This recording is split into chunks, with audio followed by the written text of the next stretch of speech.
Hi லட்டூஸ், welcome to laddu குட்டீஸ் vlog. இன்றைக்கி நம்ம என்ன பார்க்க போகிறோம் அப்படின்னா இட்லி, தோசை, சப்பாத்தி, ஒயிட் ரைஸ் இது எல்லாத்துக்குமே அட்டகாசமான காம்பினேஷனான ஒரு தக்காளி தொக்கு ரெசிபி தாங்க பார்க்க போகிறோம். வாங்க இதுக்கு தேவையான பொருள் என்னென்ன அப்படின்னு பார்க்கலாம். இதுக்கு 1 கிலோ தக்காளியை நல்லா கழுவிட்டு ஈரம் இல்லாமல் தொடச்சி எடுத்துக்கோங்க. நெக்ஸ்ட்டு கருவேப்பிலை, 20லேருந்து 25 பல் தோல் உரிக்காத பூண்டு, இஞ்சி, புளி, ஒரு 10 வரமிளகாய், அதுக்கப்புறம் சீக்ரெட் பொடி. இந்த சீக்ரெட் பொடி என்னன்னு தெரிஞ்சுக்கணும் அப்படின்னா வீடியோவை ஸ்கிப் பண்ணாமல் பாருங்கள். 4 வெங்காயம் ஆட் பண்ணிக்கணும்.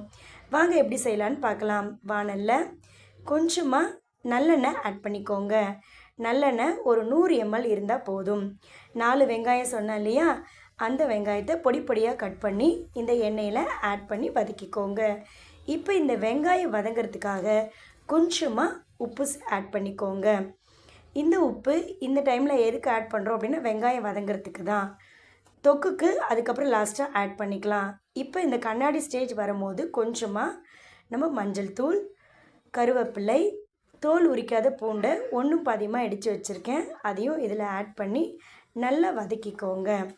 இந்த மாதிரி வதக்கும் போது உங்களுக்கு டேஸ்ட் நல்லாயிருக்கும். கொஞ்சம் சுருளை வதக்கினதுக்கப்புறம் இதில் நம்ம தக்காளி, பூண்டு, புளி இது எல்லாமே ஆட் பண்ணியிருந்தோம் இல்லையா, அது எல்லாத்தையும் சேர்த்து அரைச்சி இந்த இதில் ஊற்றிடுங்க. இது ஏன் நான் சொல்லியிருக்கேன் அப்படின்னா எல்லாமே தொக்கு மாதிரி நம்மளுக்கு வரணும். எதுவுமே நம்ம வாயில் தனித்தனியாக கடிப்படக்கூடாது. இதில் கடிப்பட வேண்டியது பார்த்தோம் அப்படின்னா அந்த பூண்டு மட்டும்தாங்க. அதனால தான் உங்களை நான் இடித்து போட சொல்லியிருக்கேன். ஸோ இந்த மாதிரி நான் சொன்ன மாதிரி எல்லாமே செய்யுங்க. இப்போது தொக்குக்கு தேவையான அளவுக்கு கொஞ்சமாக உப்பு ஆட் பண்ணிக்கோங்க. ஏற்கனவே வெங்காயத்தில் ஆட் பண்ணியிருக்கோம், நீங்கள் பார்த்து கொஞ்சமாக என்ன பண்ணிக்கோங்க அப்படின்னா ஆட் பண்ணிக்கோங்க. இப்போ மூடி எடுத்து நம்ம என்ன பண்ணணும் அப்படின்னா தொக்கை இடையிடையில் கிளறி விட்டுக்கணும். ஏன் அப்படின்னா இது சிம்மிலே தாங்க இருக்கணும். கொஞ்சம் நம்ம ஹையில் வச்சிட்டோம் அப்படின்னா அடி பிடிக்க ஆரம்பிச்சிடும். நம்ம இதில் தண்ணியே ஊற்றலை. இது எல்லாமே எந்த தண்ணி அப்படின்னா தக்காளியை அரைச்சோம் இல்லையா, கிரைண்ட் பண்ணோம் இல்லையா, அந்த தண்ணி தாங்க. ஏன் இதில் தண்ணி ஊற்றலை அப்படின்னா நம்ம 4 பட்டு வச்சுருக்கணும் அப்படின்றதுக்காக. இந்த சீக்ரெட் ரெசிபியை இந்த டைமில் ஆட் பண்ணிக்கோங்க. இந்த சீக்ரெட் ரெசிபி ஒன்றும் இல்லைங்க, 1 ஸ்பூன் வெந்தயம், 1 ஸ்பூன் கடுகை நல்லா வறுத்து அரைச்சி பொடி பண்ணது தான். நெக்ஸ்ட்டு கொஞ்சமாக இதில் வெல்லத்தை ஆட் பண்ணிக்கோங்க. இந்த மாதிரி வெல்லம் டேஸ்ட்டு சூப்பராக இருக்குங்க, ஆட் பண்ணிக்கோங்க.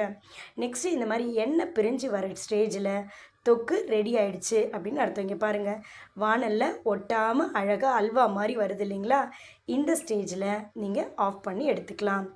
இந்த வீடியோ உங்களுக்கு பிடிச்சிருந்துச்சு அப்படின்னா லைக் பண்ணுங்கள், ஷேர் பண்ணுங்கள், கமெண்ட் பண்ணுங்கள், மறக்காமல் சப்ஸ்கிரைப் பண்ணுங்கள். தேங்க்யூ லட்டூஸ்.